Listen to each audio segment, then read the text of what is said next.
চান্দার বাজারে দেখেন একটা কাস্টমারও নাই আজকে, মাছ কেনার জন্য কোনো কাস্টমার নেই। দেখেন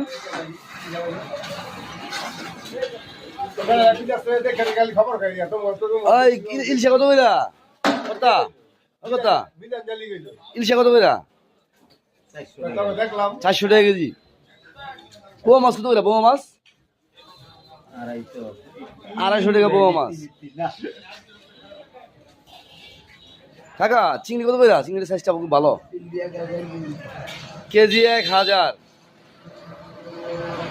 আর গুড়া ট্যাংরা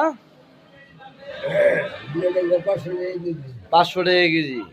আর আপনি ইলিশ, এদিকে পদ্মার ইলিশ, পদ্মার পদ্মার ইলিশ 700 টাকা কেজি। চলে আসুন কাকার কাছে চান্দের বাজারে, তাড়াতাড়ি এসে নিয়ে যান। আজকে কাস্টমার কম আছে, আসবেন আর নিয়ে যাবেন। শিং মাছ কত করে কাকা? এই দেশি 400, এটা 500। তাড়াতাড়ি চলে আসুন চান্দের বাজারে, আজকে কাস্টমার নেই বললেই চলে। শুধু